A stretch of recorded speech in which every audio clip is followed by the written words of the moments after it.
Hello, now looking at an essential but not terribly exciting aspect of pre-production, which is looking at health and safety considerations. And it is essential because it is actually the law for employers to protect the health, safety and welfare of all of their employees, so people working for the company, and also any other visitors like clients, so far as is reasonably practicable. So those two quotes are coming from the actual law, which makes this, or makes not doing this illegal, which is the Health and Safety at Work Act back from 1974, so over 40 years now. And what this means is basically it's your responsibility, if you are employing people, if you have people working for you, to keep them safe, keep them healthy at work, which seems quite obvious, but it needs to be in the law. But the last part is important so far as is reasonably practicable. What that means is there are certain things you can't control, right? You can't manage every single thing, you can't minimize all risks.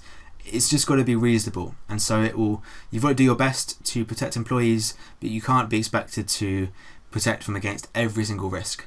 But in a normal workplace, certain safety measures might include things like making sure your employees who are using computers have access to a decent chair, which gives enough back support and also allows it to be raised up and down so that you are always at eye level with the monitor. Speaking of monitors, for screens, they've got to be big enough. You don't want to be squinting at a tiny screen. It's also got to be in front of you, and there needs to be about 30 centimeters of distance between you and the screen to be safe. And also the keyboard and mice. If you are using a keyboard or mice all day, it needs to be of decent quality, and also you might have like a wrist support if you need it.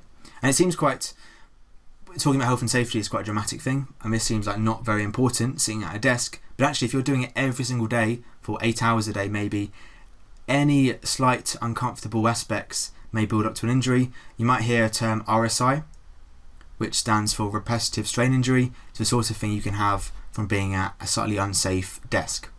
So that's what you can expect as an employee.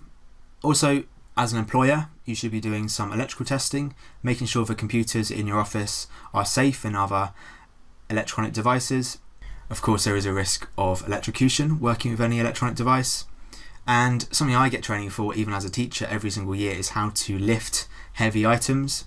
There is obviously a correct and incorrect way to lift stuff, and you should do training to make sure employees know. Again, it might seem quite innocuous, but if that's your job all the time, maybe you're working on a production set and you're just lifting equipment all day, that can clearly build up to quite a serious issue with backs. Back issues affect a lot of people. And also, speaking of electricity and electrical items, having loads of cables dotted about can be dangerous in terms of tripping. It's also dangerous in terms of a fire risk. As an employer, you should be making sure your cables are nicely routed, are kept secure. Maybe you are taping cables down to stop people tripping up, etc., etc. So all of these are suggestions for a sort of regular office. Clearly, it's not always as simple as that. You're often going to go out and about. And when you do, you might well have a risk assessment done. So a risk assessment is the creation of a document really, and they are conducted to investigate what safety issues there may be in a certain location or a certain environment, and also to suggest any measures which can be introduced which would minimise these risks. So what problems are there and how can we fix those problems essentially? And this is a document which may well be a lot of text, but also commonly there'll be a table which summarises the main part of this risk assessment, which is just finding risks and suggesting some measures. A risk is a probability of something going wrong. So for example, my first risk here is maybe you are doing it on a film set and you have some stage lighting, or maybe the lighting is going to overheat and could burn the crew. You know, if a crew then moves the light after it's been on for 7 hours, it may well be really hot and could cause quite a serious burn.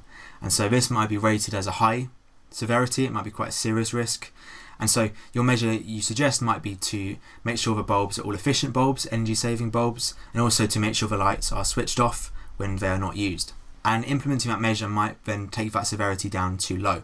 And to give two more quick examples which are maybe not as severe a risk, maybe the lighting falling over, and so you're going to make sure you secure the lighting rigs to the wall and ceiling, and maybe the cables going to and from the lights could be tripped over, as we said just a minute ago, and so you might tape them down and make sure they are kept away from the main pathways.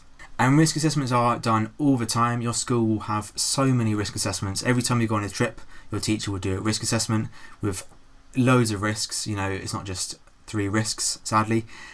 because we are trying to be as careful as possible and we're trying to think ahead of time what could go wrong and how can we minimise the impact. So to my last point, you can't always totally prevent an accident, but you can, and it is your responsibility to reduce the risk of it occurring and also the impact, right? So you want it to occur less frequently, and also you want to, if it does occur, reduce any ill effect from it. And even before you do a formal risk assessment, you might do what we call a Recce. So this is where you might be doing some production in a new location, a location you're not totally familiar with, and you might do what we call a reconnaissance visit, or shortened to Recce. So Recce is short for reconnaissance, it's spelt in a slightly funny way, and you'll do just a visit to see what's going on. So the word reconnaissance and a Recce comes from the military, where you'd go and scout ahead to see what's going on in a place you don't know much about. So you're doing some investigation to see maybe the suitability, right? So you might have some ideas of, say, a filming location, but you're not quite sure which location will be best, and so you're going to see maybe, has it got the camera shots you need? Is the lighting good enough? Is it too busy? Is it too quiet?